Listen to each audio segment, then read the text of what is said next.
এই লড়াই লড়তে হবে, জিততে হবে। এআই দিয়ে বুদ্ধদেব ভট্টাচার্যের ভোট বার্তা শোনালো সিপিএম।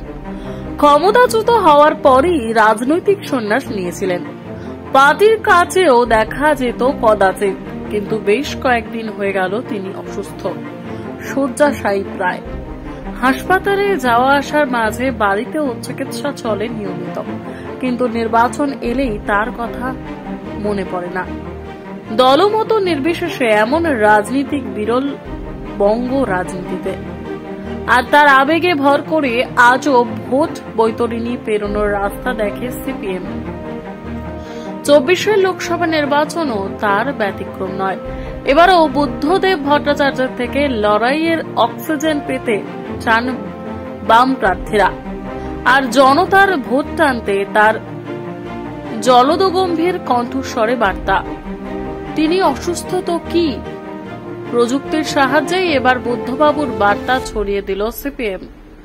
বাম প্রার্থীদের সঙ্গে ভোট দিতে প্রাক্তন মুখ্যমন্ত্রীর আহ্বান এআই এর মাধ্যমে ছড়িয়ে পড়ল সোশ্যাল মিডিয়ায়। সম্প্রতি কৃত্রিম বুদ্ধিমত্তা ব্যবহার করে বুদ্ধদেব ভট্টাচার্যর ভোট বার্তা ব্যবহার করছে সিপিএম।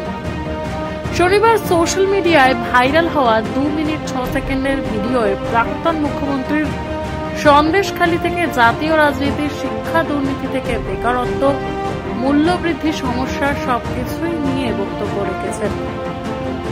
বুদ্ধদেব ভট্টাচার্যের কথায় দেশ দুনিয়ায় এই কঠিন পরিস্থিতিতে ভালো থাকা আমাদের পক্ষে সত্যই দুষ্কর।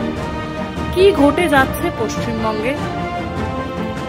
সন্দেশখালীতে যে অন্যায় করেছে তৃণমূল, তার কোনো ক্ষমা নেই।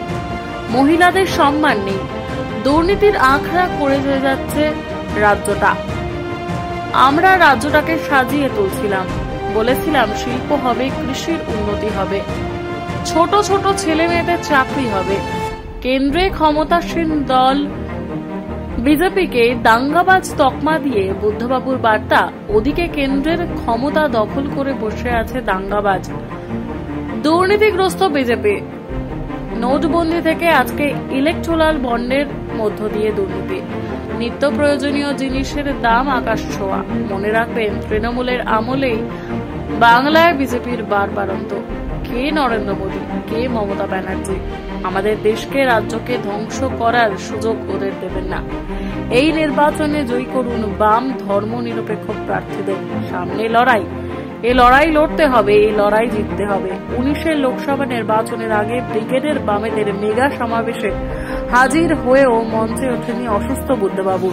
নিজের গাড়িতেই কিছুক্ষণ বসেছিলেন। দলের কর্মীদের ভালোভাবে লড়াইয়ের বার্তা দিয়ে সভা শুরুর আগেই তিনি ফিরে যান। আর 24 লোকসভা ভোটের আগে তার এআই বার্তাতেই উদ্বুদ্ধ হতে চাইছেন লাল শিবিরের প্রার্থীরা। সেই সঙ্গে যুগোপযোগী হয়ে উঠতে সিপিএম এর এভাবে প্রযুক্তির ব্যবহারে যথেষ্ট চমকপ্রদ।